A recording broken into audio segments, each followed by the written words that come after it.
professionally for about 11 years now. Graduated from University of Kansas in 2012. Always had a passion for flight. My dad was a private pilot, and we shared an airplane with another family. So kind of on our Saturdays, that was our thing. And my dad and I would go up and just enjoying, being up in the aircraft, flying it myself.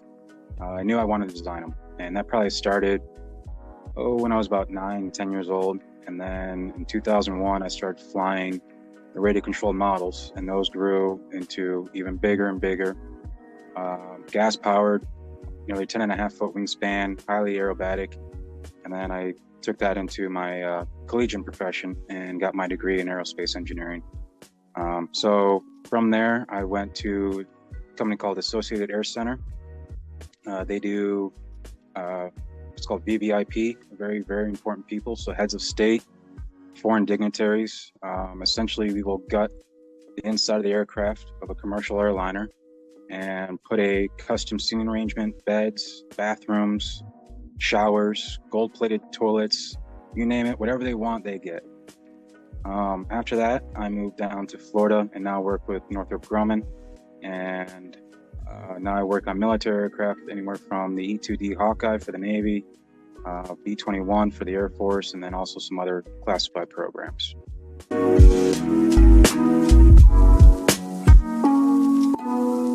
I think it should be at least at the junior level in high school, maybe say 3 semesters. So your spring of junior year, just general finances, balancing checkbooks, understanding not necessarily what the market is, maybe that'd be in your senior year, more macroeconomics. But in order to maintain a household, when you graduate from high school, you should be able to know how much your bills are, where your funds are being allocated to. Maybe it's something as simple as a spreadsheet and understanding how much income you have and the percentages of where your money is going.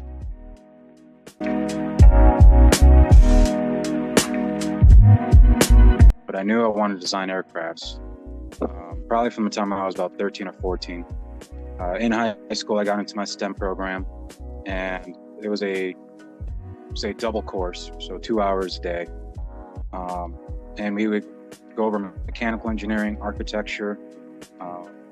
I kind of took a little different route into the aerospace, kind of more of the individual projects I chose, designing airplanes without even knowing what Bernoulli's number was and understanding the laws of flight. So I would say by the time I was 15, I knew I wanted to be an engineer.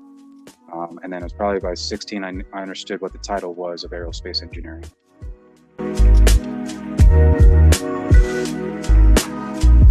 Well, seeing as where I am today, and all the struggles I've gone through, just from tests and classes, and also professionally being laid off, simply just don't give up. Work hard and get there. I literally took a hobby into a passion, into education, into a career. So, not many people can say that, but as long as you set your goal, it's going to get rocky, but just keep going.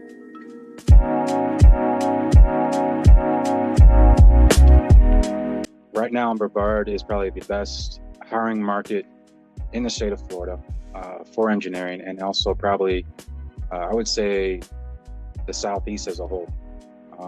Give you a little history. Wichita, Kansas was the aerospace capital of the world, or at least it was pronounced that way. You had Boeing, you had McDonnell Douglas, you had Hawker Beechcraft, Learjet, Cessna, and unfortunately that town is shriveling up. When I first got here off the airplane and doing my meet and greet back in 2016, after I already accepted the position, the laundry list of engineering companies that are here, and then now since have grown, SpaceX, Blue Origin, ULA, this is probably the best spot to be if you want to be an engineer, period.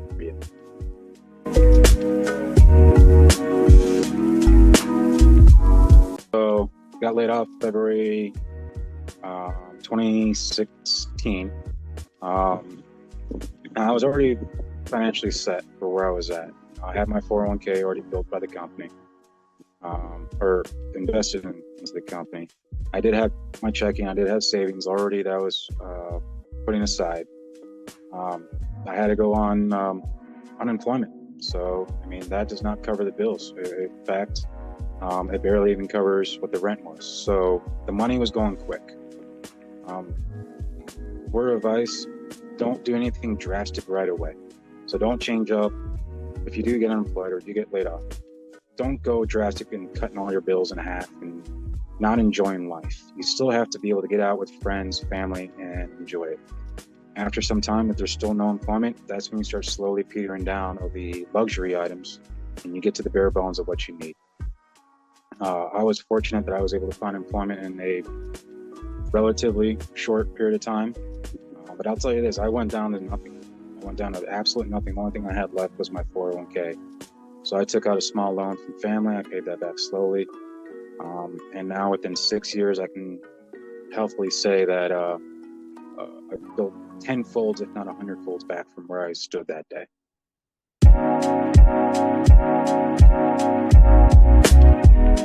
We'll go the career one first. So I guess I'm just proud to be the fact that I get to work on the coolest airplanes in the world. For those that don't know what the B-21 is the very first sixth-generation bomber by the Air Force. And a lot of technical advances, even from where we were, its predecessor to the B-2 that rolled out almost 30 years ago. But being to have the biggest airplanes, the biggest toys in the world, and I get to play with them. So that's definitely an accomplishment. On a financial aspect, they always say the rule of six, you have 6 months out or 6 months bills put away. I'm fortunate enough to have up to almost a year plus. And so now I'm at the point where I need to have my money go work for itself.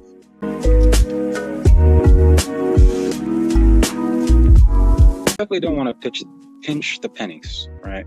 But you also need to understand what your income is and where your money's going currently. I think I mentioned this, rent or a mortgage shouldn't be more than 1/3 of your income total take home. And understanding that and finding and living within your means, that's your hugest aspect, right? Knowing what your car payment is, knowing what your house bills are, the maintenance, entertainment, restaurants.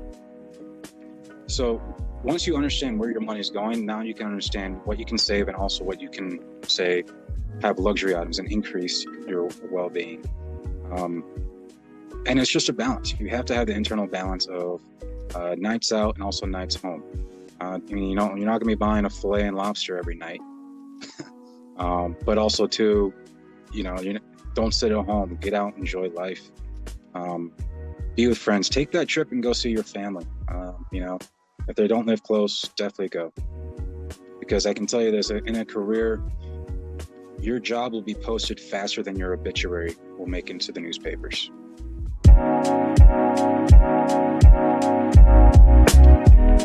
A good work ethic, because if you don't start at a young age when you are in college and you are experiencing life in your career and profession, and if you're not ready to handle deadlines and pressure and stress, you're not going to move up quickly. The fact that you might be stalled out, or they might replace you with someone who actually can do the job.